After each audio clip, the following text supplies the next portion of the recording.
Jaya Radha Madhava Kunja Bihari.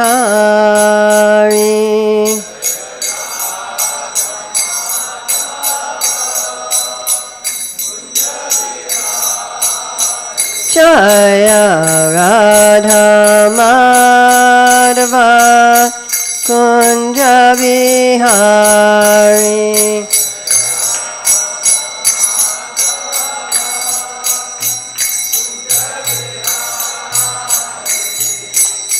Gopi Jana Vallabha Girivaradari.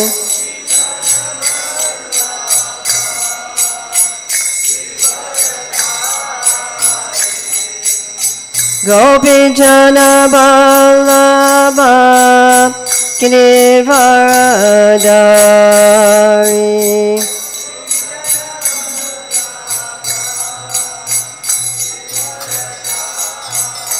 Yasodanandana Braja Janaranjana.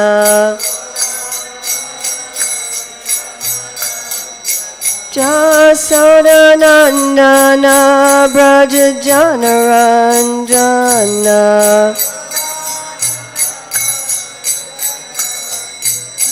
Yamuna Tiravanachari. Yamuna Tiravanachari.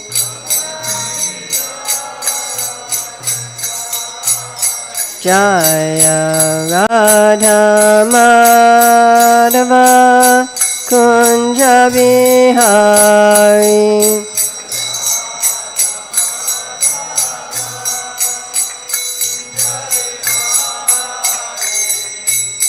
Gopi Jana Vallabha Girivaradari.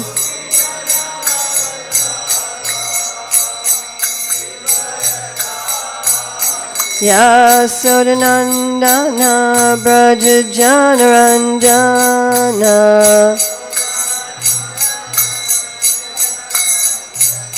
Yamuna Tiravanachari.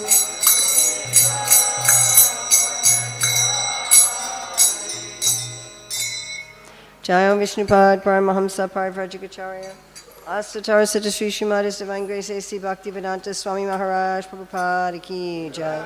ISKCON Founder Acharya Srila Prabhupada Ki Jai. Anantakoti Vaishnava Vrinda Ki Jai. Namacharya Srila Haridas Thakur Ki Jai. Prem Shri Kaho Shri Krishna Chaitanya Prabhu Nityananda Shri Advaita Gadadhar Shri Vasadi Gaura Bhakta Vrinda Ki Jai. Shri Shri Radha Krishna Go Gopinath Shai Mukunda Radha Kunda Giri Govardhan Ki Jai. Vrindavan Dham Ki Jai. Mathura Dham Ki Jai. Navadvip Mayapur Dham Ki Jai. Jagannath Puri Dham Ki Jai. Gangamaya Jamuna Devi Ki Jai. Bhakti Devi Ki Jai. Tulsi Maharani Ki Jai. Samaveta Bhakta Vrinda Ki Jai. Gaur Premanande. All glories to the assembled devotees. All glories to the assembled devotees. All glories to the assembled devotees. All glories to Sri Guru and Gauranga. All glories to Srila Prabhupada. Nama Om Vishnupadaya. Krishna Prastaya Bhutale Srimate Bhaktivedanta Swami Niti Namane. Namaste Sarasvati Deve Gauravani Pacharane.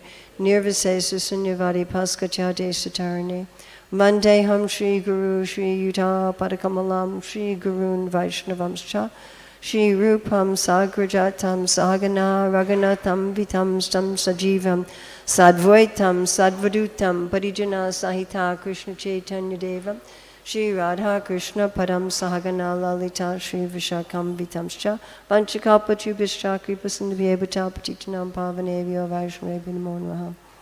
Jai Jai Shri Chaitanya Jaya Nityananda. Jaya Dvaita Chandra Jaya Gaura Bhakta Vrinda. Jai Jai Shri Chaitanya Jaya Nityananda. Jaya Dvaita Chandra Jaya Gaura Bhakta Vrinda. Okay. So today is October 9th, 2023, in the Glory of India, Temple East to Kailash. And we're reading from Chaitanya Charitamrita, Madhya Lila, chapter 5, texts 1 through 9. And, oh, there's the verse. I see, okay. So we're just going to read through texts 1 through 8. I'll just read the translations. I offer my respectful obeisances unto the Supreme Personality of Godhead, Brahmanya Deva, who appeared as Shakshi Gopala to benefit a Brahmana. Walking on his own legs, he traveled for 100 days through the country. Thus his activities are wonderful. Text 2. All glories to Lord Sri Chaitanya Mahaprabhu. All glories to Lord Nityananda Prabhu. All glories to Sri Advaita Prabhu. And all glories to all the devotees of Sri Chaitanya Mahaprabhu. Text 3. Walking and walking, Sri Chaitanya Mahaprabhu and his party finally arrived at Yajapura on the river Vaitarani. There he saw the temple of Varahadev and offered his obeisances unto him. So it's interesting how the Lord offers obeisances to the Lord. And that will be an interesting point as we come to the verse we're going to talk about today. Text 4. In the temple of Varahadev, Sri Chaitanya Mahaprabhu engaged in chanting and dancing and offering prayers. He passed that night in the temple. Afterwards, Sri Chaitanya Mahaprabhu went to the town of Kataka to see the temple of the witness Gopala. When he saw the deity of Gopala, he was very much pleased by his beauty. While there, Sri Chaitanya Mahaprabhu engaged in chanting and dancing for some time. And being overwhelmed, he offered many prayers to Gopala. That night, Sri Chaitanya Mahaprabhu stayed in the temple of Gopal, and along with all the devotees, he heard the narration of the witness Gopal with great pleasure. Previously, when Nityananda Prabhu had toured all over India to see different places of pilgrimage, he had also come to see Sakshi Gopal at Kataka. Okay, we're at text 9. Shakshi Gopalera Kata Shuni Lokamuke Se Kata Kahena Prabhu Shune Mahasuke. Please chant.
Any ladies?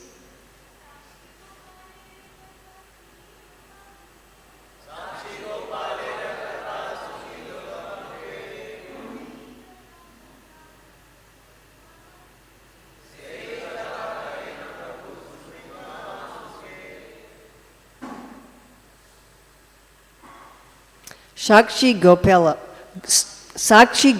era of the witness Gopal. Kata, the narration. Shuni, hearing. Lokamuke, from the people. Se Kata, that narration.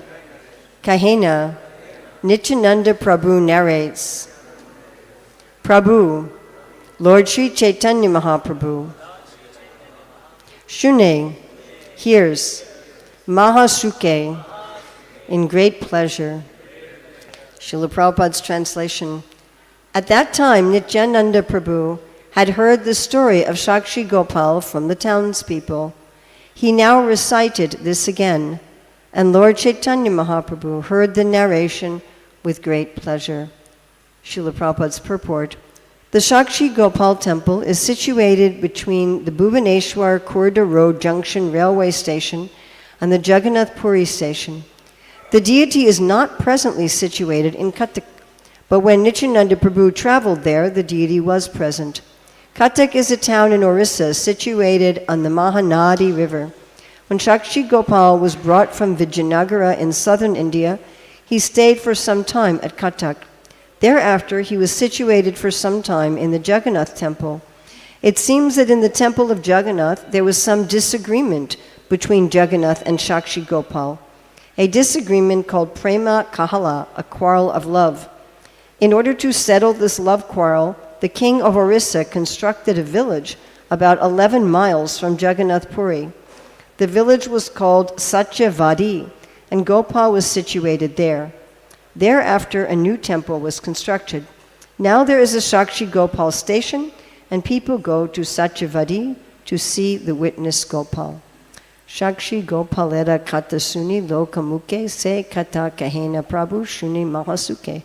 At that time, Nityananda Prabhu had heard the story of Shakshi Gopal from the townspeople. He now recited this again, and Lord Chaitanya Mahaprabhu heard the narration with great pleasure. So this is very strange, that there is some quarrel between Gopal and Jagannath. And such a big quarrel that they had to separate. One had to go 11 miles away. So this is very strange.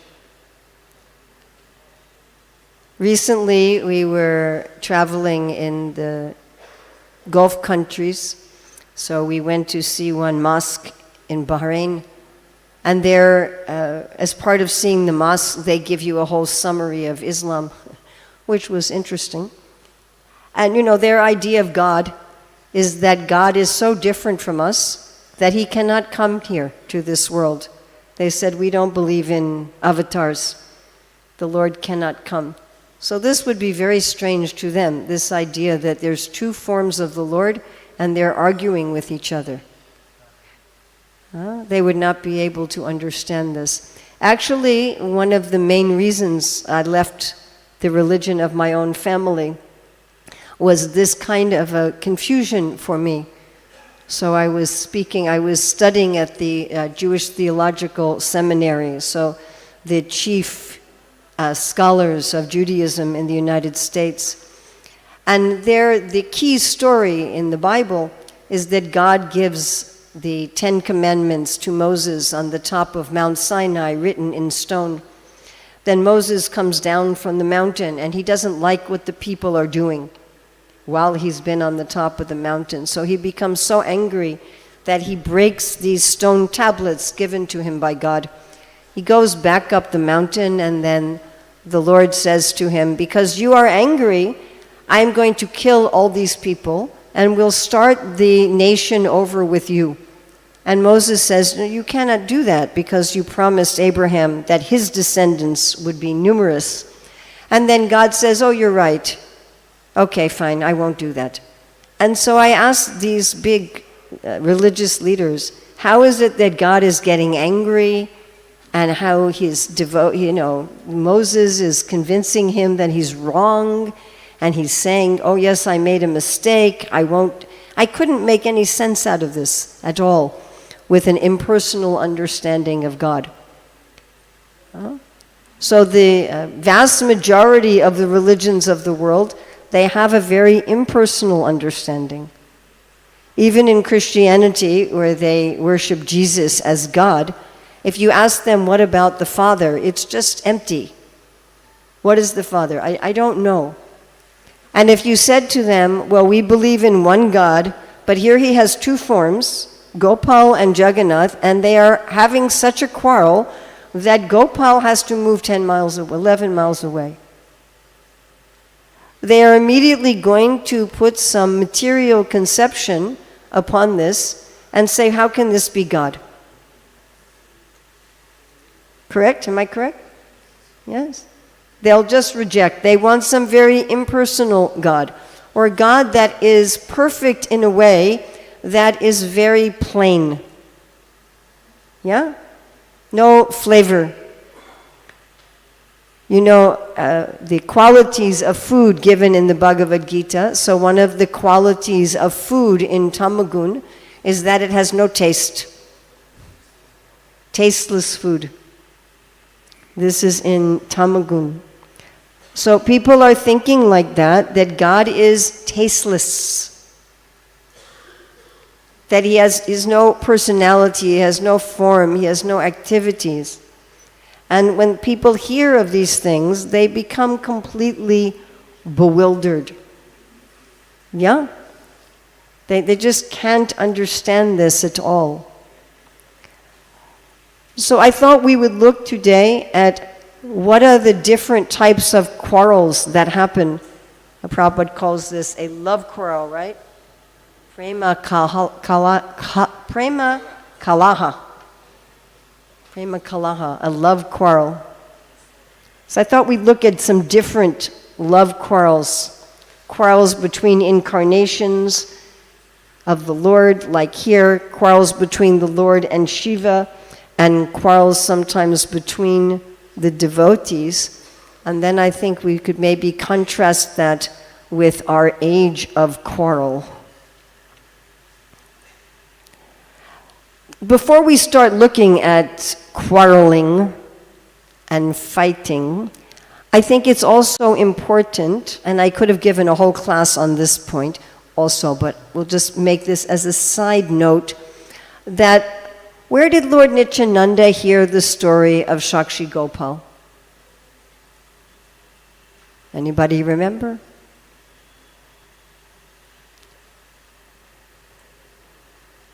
Kali Yuga memory. We read the verse like 5 minutes ago. From the townspeople. It was a local story. So the whole story that Krishna Das Kaviraj is going to repeat here about the old Brahmana, you all know this story, right? The old Brahmana and the young Brahmana traveling, and the old Brahmana making a promise, and the deity walking. This story Lord Nityananda heard from the local townspeople. Now also what Srila Prabhupada is referring to in this purport, so I was asking some devotees, especially who are very familiar with Gaudiya Vaishnavam in Orissa, like Madhavananda Prabhu and Hari Parshad Prabhu, I said, what is this story of this love quarrel? Because Prabhupada doesn't give any details. And they said, oh, this is also a local story. It's not in a Shastra. And the story is that when Shakshi Gopal came, he was eating all the nice prasadam. So they were making the bhoga offering to the deities, and Shakshi Gopal was eating all the sweets and all the savories, and leaving for Jagannath just the rice and the dal. And that was the problem. But this is a local story from the townspeople. So I was thinking about what are our pramanas. You know what a pramana is? What is our source of knowledge? How do we know that something is true?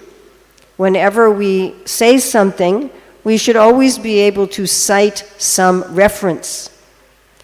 Now, increasingly in our Hare Krishna movement, something that has been distressing me for a long time, is devotees tell all kinds of strange stories without any pramana.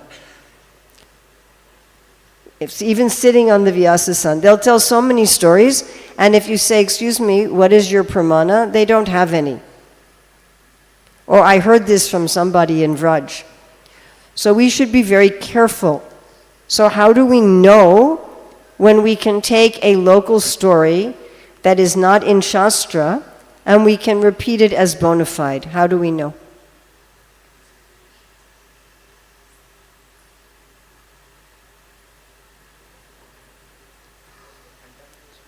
Yeah?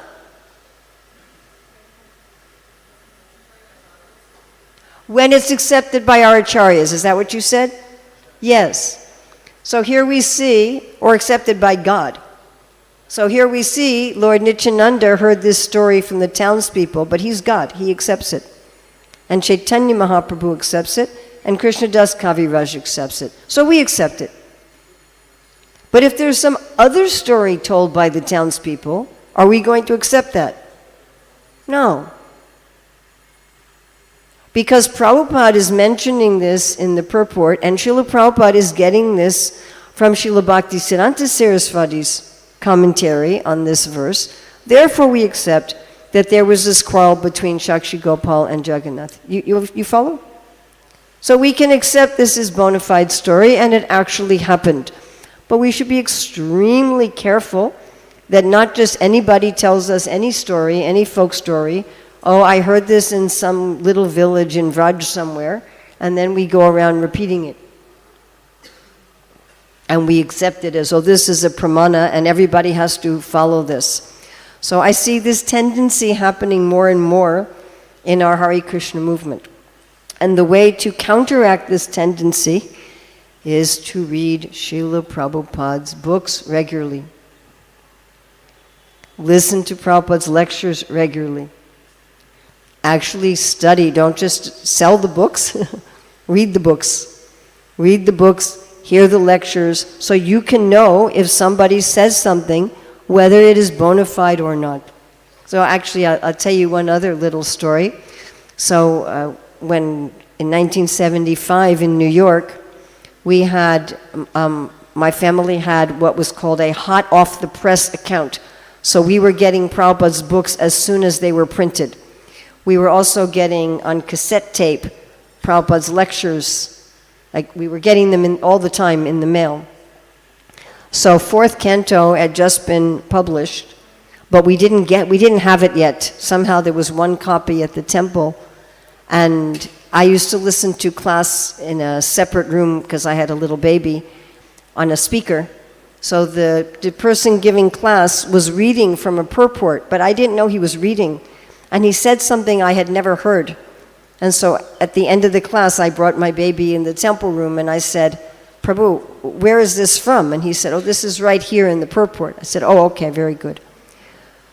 So we should ask that kind of question. If you hear something that sounds unusual or that sounds difficult or that you haven't heard before, please ask. You can ask politely, oh, Prabhu, Maharaj, that was so wonderful what you were telling. I would like to look it up and read more about it. Can you please tell me what is the sloka? Who has said this? Where have they said this? I mean, recently one devotee was telling me, our previous acharyas have said this, our previous acharyas have said this, and very heavy. And then I said to him, Prabhu, would you tell me give me the citations so I can look it up, please. Where did Srila Rupa Goswami discuss this? Where did Srila Sanatana Goswami discuss this? And then there was just silence. And like a week later I wrote him again and I said, Prabhu, can you give me the reference where they have talked about this topic? I said, I don't remember reading anywhere in their literatures where they have discussed this topic. And then this devotee wrote back, oh, actually they never discussed this topic. I said, then how can you say that our acharyas, you follow what I'm saying? So don't be afraid to ask. That is tadvidi pranipashtena pariprashnena sevaya. We should ask. And we should say, what is the source of this? Even sometimes devotees publish books. And in the books they have some story from something, somewhere. And there's no citation. So to be very careful. All right, now we're going to get on to arguing. So quarrels between incarnations. Can somebody think of some example of where two incarnations of the Lord were arguing with each other. Yes. Ram and Parshuram. Yes, that was the first on my list. Ram and Parshuram. So after Ram and Sita get married, then Parshuram comes and he says, why are you breaking the bow of Shiva? And who are you anyway?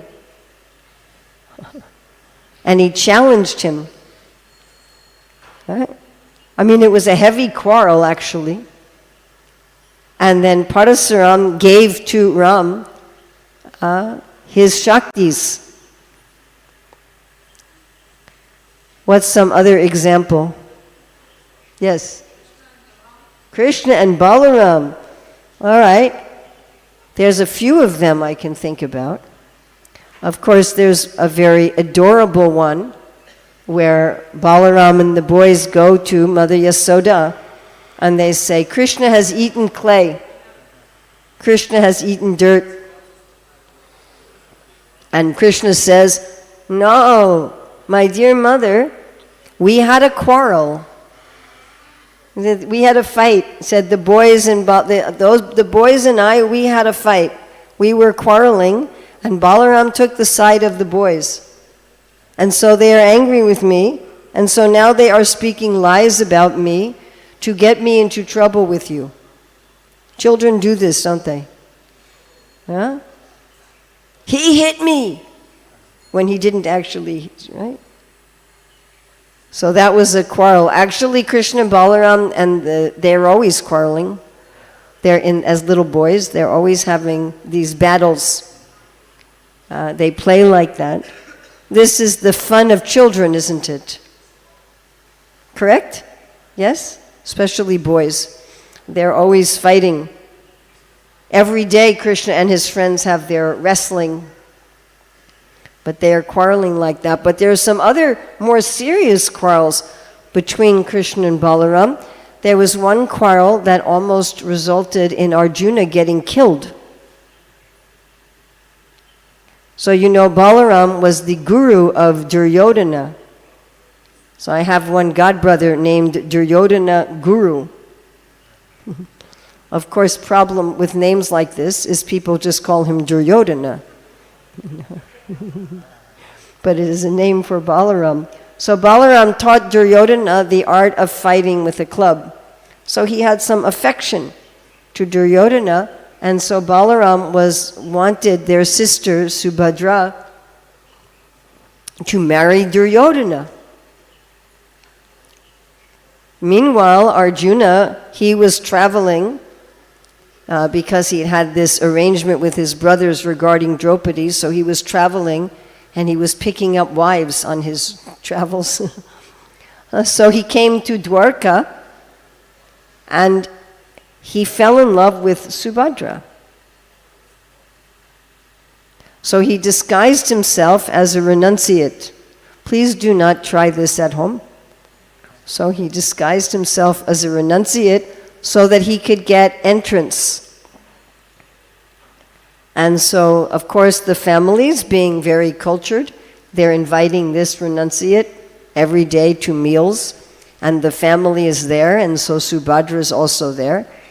And you imagine if you have your young unmarried sister is there, and there's some sannyasi, and they're making eyes at each other at the prasadam table, you know.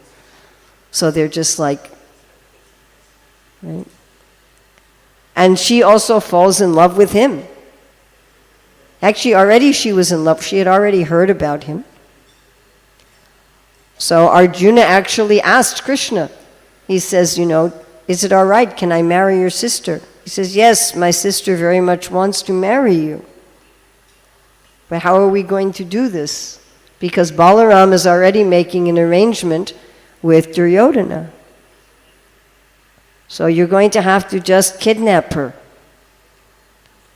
So Arjuna just kidnaps her. Of course, then she starts driving the chariot so everybody can see that she wanted to go. And Balaram was so angry.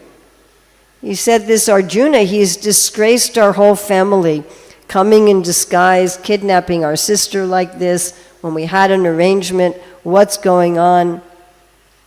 He should be killed. And then Krishna talked to him and talked him out of it and said, no, it's okay. You know. Another time when Krishna was kidnapping Rukmini, right? Krishna kidnaps Rukmini, and Rukmini's brother, he was very angry because he had arranged Rukmini's marriage with Shishupal. So he was following. And in those days at weddings, there would be fights, sometimes death. People, can you imagine that? Imagine that. You go to, there's these fights often to the death at weddings, or you get your hands cut off or something like that. I mean, would you fight so hard for a woman that you would lose your hand?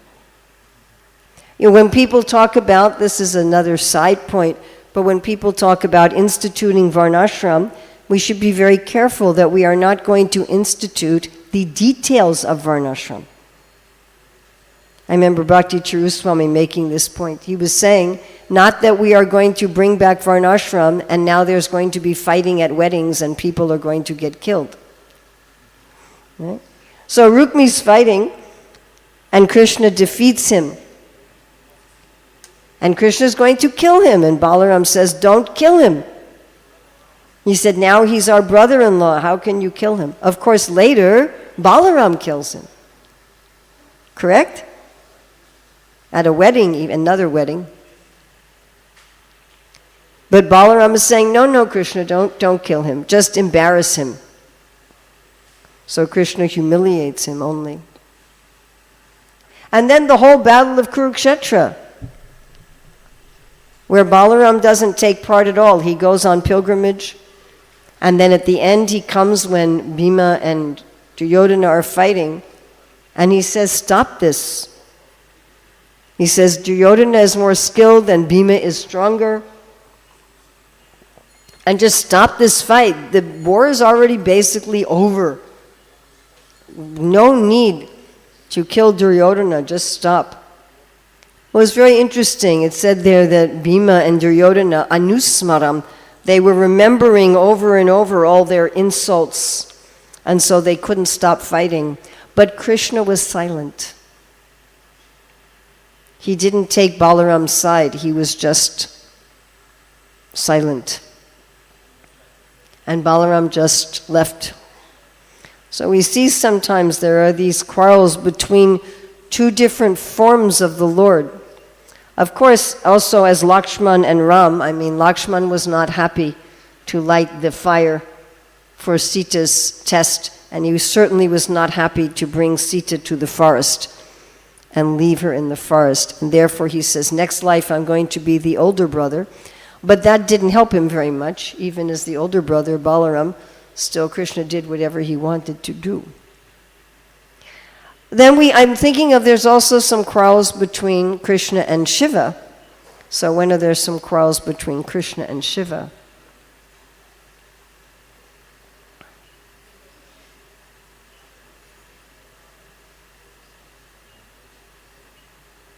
There's that big fight in the 10th canto. Right? Yeah? With Banasura. Well, Krishna's army is fighting against Lord Shiva's army, and Krishna and Lord Shiva are fighting against each other. Right? Krishna throws his yawning weapon at Lord Shiva. Lord Shiva gets so tired he can't fight anymore. And they bring out their weapons, their Shiva Jwara and the Vishnu Jwara. And it says, anyone who remembers this fight will never be defeated by their enemies. And then, of course, there's loving quarrels between devotees. So the gopis often quarrel with each other, who can please Krishna the most, and in what way. So Srila Rupa Goswami writes in Ujjwala Nilamani that Srimati Radharani, she's criticizing Chandravali, and she's saying she doesn't know how to please Krishna. When Krishna offends her, she very easily forgives him. And this doesn't make him happy. She doesn't know how to make him happy. And then Chandravali is criticizing Radharani and saying, this Radharani, she doesn't know how to make Krishna happy. Krishna offends her, and then he's falling at her feet, to beg forgiveness, and his peacock feather is getting her footlack on it, and still she is angry. Right? And sometimes there's quarrels even between Radharani and Lalita. Kavi Kandarpur talks about in Ananda Vrindavan Champu how in the holy festival, Sangita is a very expert singer, and one of the gopis is praising Lalita, though that she's a better singer, and then Radharani says, oh, this Lalita, she cannot sing nicely, in order to encourage Sangita. And Lalita is sometimes also criticizing Radharani. Why are you so soft with Krishna? Or why are you so hard with Krishna? Why are you doing this? Why are you doing that? You should do this, you should do that. And our acharyas are quoting these disagreements. But also in the pastimes of Sri Chaitanya Mahaprabhu and his followers, I think about with Hriday Chaitanya and Shyamananda. So that's an interesting, one of the most interesting, I think, quarrels between devotees, because Hriday Chaitanya was the guru of Shyamananda, and he had sent his disciple to learn from Srila Jiva Goswami in Vrindavan. And he did so. But then he found the ankle bell of Srimati Radharani. And Srimati Radharani then initiated him as Shyamananda and pressed her ankle bell, giving him a new tilak. So this news came to the Guru, Hriday Chaitanya, who was very angry with his disciple. And it was only by the intervention of Srimati Radharani that this quarrel was settled. So that's a very interesting quarrel between devotees. Right? And sometimes the devotees quarrel with the Lord. Like Jagadananda Pandit was always trying to give opulence to Sri Chaitanya Mahaprabhu. And Sri Chaitanya Mahaprabhu was always refusing. Right? He made some bed for the Lord, and the Lord said, I'm a sannyasi, I cannot sleep on this. Finally, Govinda tore up some leaves and put it in an old cloth. And then Jagadananda had brought back some oil, some scented oil, and Mahaprabhu said, if I wear this, people will think that I am associating with women. I'm sorry, just offer it to Jagannath. And then Jagadananda Pandit got so angry. He said, who told you I brought oil? I didn't bring any oil. And he took the pot, a very expensive oil, and he smashed it on the ground. And then he was fasting. And then Mahaprabhu had to engineer an invitation to eat at Jagadananda Pandit's house. Right? Jagadananda Pandit was fasting for 3 days, and he's feeding Lord Chaitanya.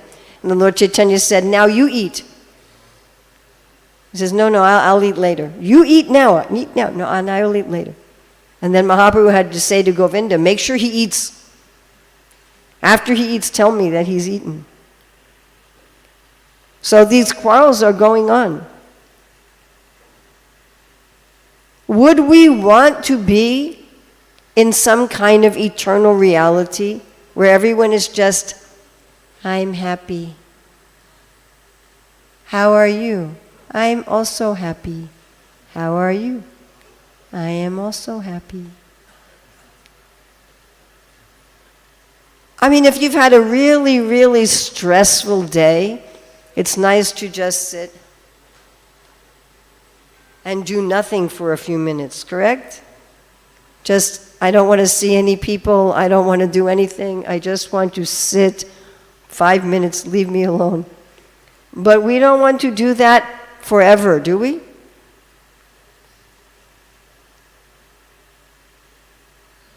When I was 16, I was visiting this beautiful park in Canada. It was a lake made by melted glacier. Beautiful. And the glaciers are completely pure. And so this water was so pure and clear and clean. And I went in a boat to an island in the middle of the lake. And I was sitting there. And I was thinking I could just stay here forever in this peaceful place. For the rest of my life, I could just stay here. And then I thought, actually, that wouldn't work. I would want to eventually see other people and do things. It would be boring just looking at this beautiful lake all day. Yeah? So everything that is here has its reality, as Krishna talks about the upside down banyan tree, Urdhva Moolam, Whatever we see here has its counterpart, even quarreling. But this quarreling in these leelas, it is loving and it is fun. Sometimes we have fun quarrels with our friends and family, don't we? In fact, when we are very close to people, even we'll be insulting. We see that also, actually. I didn't think about Advaita Acharya and Lord Nityananda. They had these quarrels also. They were even throwing prasadam at each other. Lord Nityananda is saying, "Give me more, I haven't eaten anything." And Advaita Acharya said, "You've already spoiled all my religious principles by eating so much." And they're calling each other names and throwing food at each other. So in our ordinary life, we sometimes enjoy by quarreling, or by insulting, and having differences of opinion. Actually, Prabhupada says personality means there must be differences of opinion. What does it mean that we are individual persons? It means I like bananas, you don't like bananas. We have our different tastes. You follow? Yes? Somebody, their favorite chapter is chapter 3 of the Bhagavad Gita, someone else is chapter 7. We have our tastes, we have our opinion. We have things that we really enjoy and things we really don't enjoy. Prabhupada talks about in the 16th chapter of Nectar Devotion, even that we should do devotional service according to our personal taste. He says some people, they want to serve the deity, other people, they want to just chant, other people, they want to just hear. We should engage in service according to our taste, according to our nature. We are individual persons. The problem is that in this material world, we have this very strange thing called ahankara. And so our personality in this world gets perverted through this idea that Ishwaraham aham bhogi siddhaham, I am perfect, powerful, and happy, I am the enjoyer. And we think that whatever we think is perfectly true and correct. We think I am God, and whatever I think, whatever I believe, is absolutely true. I just got this one very funny email written to all these ISKCON leaders. There's this problem in this ISKCON, and this problem, and this problem, and this problem. And the solution is that I will teach you what is the 100% correct understanding of Prabhupada's books. So I thought, this is very funny. Somebody thinks, I know absolutely the meaning of Prabhupada's books, and I'm going to teach everyone, and then all of our problems will be solved. So we think like this. Years and years ago, I remember getting an email from a godbrother like this. This is what it says, and that's Krishna's opinion. And I thought, no, that's your opinion. But you're thinking your opinion is God's opinion. And then we have these unnecessary quarrels. In Kali Yuga, people quarrel just to quarrel. People quarrel about anything. Absolutely anything. And a quarrel will go on for years about nothing. Sometimes it goes on for generations and generations. And now nobody knows why we are quarreling. And people are killing each other. Now there's a war again starting in Israel. Why are they quarreling? They don't even know why they're quarreling. And they're bombing each other and killing each other. Right? The Protestants and the Catholics, they're killing each other over whether or not we should worship Mary. And the Sunnis and the Shiites are killing each other over whether or not we should follow, this follower of Muhammad or that follower of Muhammad. And we are also, in our Hare Krishna movement, do we have these foolish quarrels? I've heard devotees quarreling about, should we offer first to Prabhupada, then to Krishna, first to Krishna, then to Prabhupada? Which way? Did we go this way? Do we go this way? Should everybody leave the cities and move to the farms? Everybody has to have a cow. And people are fighting and fighting and fighting and fighting and fighting. And many years ago, I was in a meeting, and one devotee said, if we keep fighting like this, we completely forget the little blue boy playing his flute. And I'm like, yeah, oh yeah, the little blue boy playing his flute. So we should be extremely careful. We have a responsibility to keep the purity. You have your nice sign up, purity is the force. We have a responsibility to keep the purity. That is true. And there are things worth fighting for. That is true. The whole Bhagavad Gita is about a fight. So fighting is not always wrong. But we should be extremely careful, because 95% of the time we are fighting just for our ego. And how can you tell? Are you remembering Krishna more or less? It's very simple. If we're thinking, I'm fighting for Prabhupada, I'm fighting for Krishna, I'm fighting for Shastra, and you're not happy, susukam kartam avyayam. Prabhupada says, if you're not happy, you cannot make advancement. If you're not joyful, these quarrels between the Lord and himself, who is eating the sweets, or between the devotees, they're blissful. And they increase our remembrance of Krishna. They increase our consciousness of Krishna. They increase the quality of our japa, the quality of our kirtan. They increase our love for all living entities. If they're not doing that, then it's just a bunch of ego. And we're very expert at disguising our ego as some higher principle. Does this make sense to everybody? Yes? No? We can see this in other people very clearly. Oh, you're fighting for some principle, but it's just ego. But it's true of ourselves as well.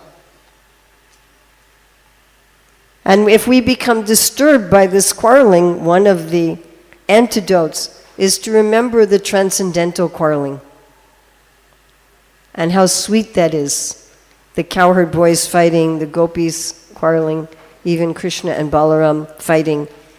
Or just imagine, what a funny scene. What a funny scene.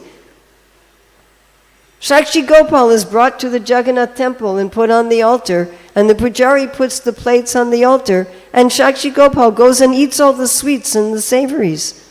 And Jagannath, Balaram and Subhadra are there. You didn't leave anything for me but the rice and the dal. How lovely. What a wonderful thing to meditate on. So next time you hear some crazy quarreling about some stupid thing that's all about somebody's ego, and just remember this pastime, and then you will become very happy. So questions, comments, corrections, additions, subtractions, chastisements, quarreling.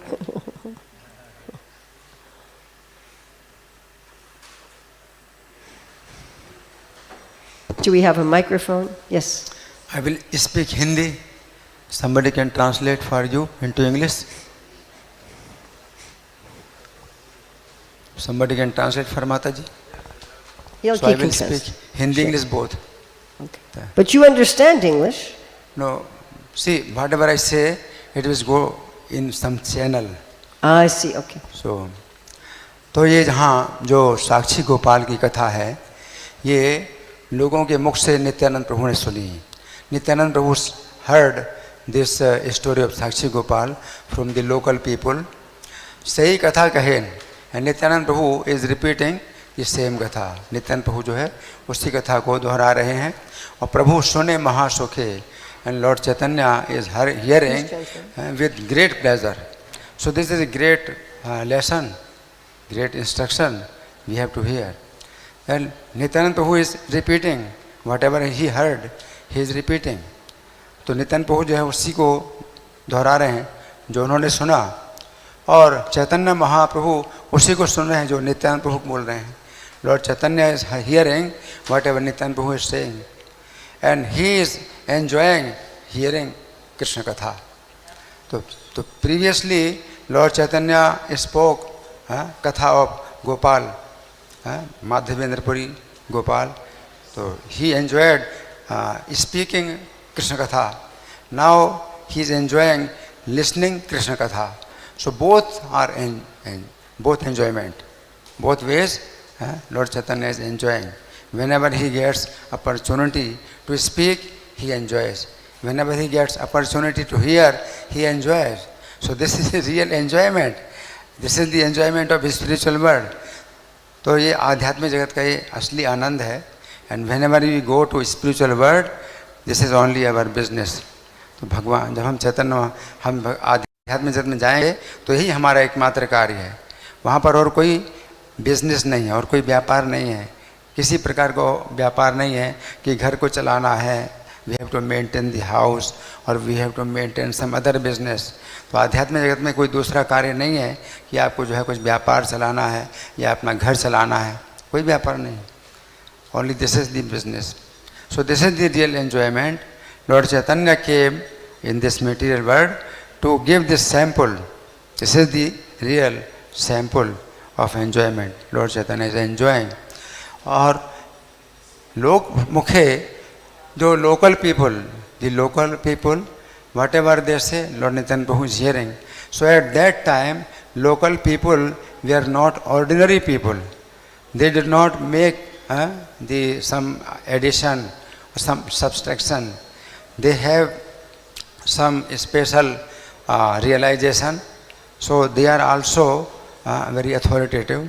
तो भगवान नित्यानंद प्रभु जो है उनसे जो सुन रहे हैं कथा, जो वहाँ के स्थानीय लोग थे, तो वे भी जो है सामान्य लोग नहीं थे कि कुछ बात को वो जोड़ेंगे, कुछ बात को घटाएंगे, बल्कि उनका स्वयं अनुभव था, है ना. तो Lord Jagannath and Lord Sakshi Gopal, they have some disagreement. Lord Jagannath says this boy has come from Vrindavan and he is accustomed to stealing everything, so he steals. Lord Jagannath, he accepts with the process, the standard process. When you offer Lord Jagannath, you chant this, the proper mantras, then he will accept.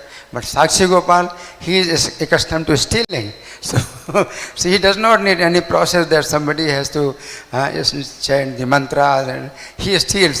So Lord Jagannath is very dissatisfied. तो भगवान जगन्नाथ जो है बहुत जो है इससे जो है वो हो गए, असंतुष्ट हो गए, क्योंकि साक्षी गोपाल ये जो है आए वृंदावन से और इनकी तो आदत है चोरी करने की. तो इनको कोई आवश्यकता ही नहीं कि कोई जो है विधि पूर्वक कोई मंत्र का उच्चारण करेगा तभी वो जो है ग्रहण करेंगे. वो तो चोरी कर रहे हैं. तो लॉर्ड जगन्नाथ, तो ये है प्रेम कला है. प्रेम कला है. Lord Jagannath wants the Sakshi Gopal is what ever do he is doing, so it is pleasure of Lord Jagannath. But externally he criticizes Sakshi Gopal, but internally he is very satisfied, Lord Jagannath. This is called प्रेम कला. तो प्रेम कला का मतलब यही है, ऊपर से आप विरोध करते हैं, अंदर से आप संतुष्ट होते हैं. आप ऊपर से निंदा कर रहे हैं, मैं आपकी निंदा कर रहा हूँ ऊपर से, अंदर से आपके प्रति में बड़ा संतुष्ट हूँ. तो दिस इज कॉल्ड प्रेम कला. तो Lord Jagannath wants let Sakshi Gopal should purify other place, because in one place Sakshi Gopal and Jagannath both are there, then they are not benefiting the whole world. तो जगन्नाथ और साक्षी गोपाल एक साथ रहेंगे तो शुद्धिकरण का जो स्थान है वो फिर जो है कम ही रहेगा. तो Lord Jagannath wants Sakshi Gopal go to further place, so that the other people, the places, the people of other places will be benefited. So Lord Jagannath wants Sakshi Gopal should leave this place. So this is called Prem Kala. In the externally we show our dissatisfaction, but internally we are very much satisfied. This is called Prem Kala. Hare Krishna. Yeah, no need to translate. Anybody else? Thank you.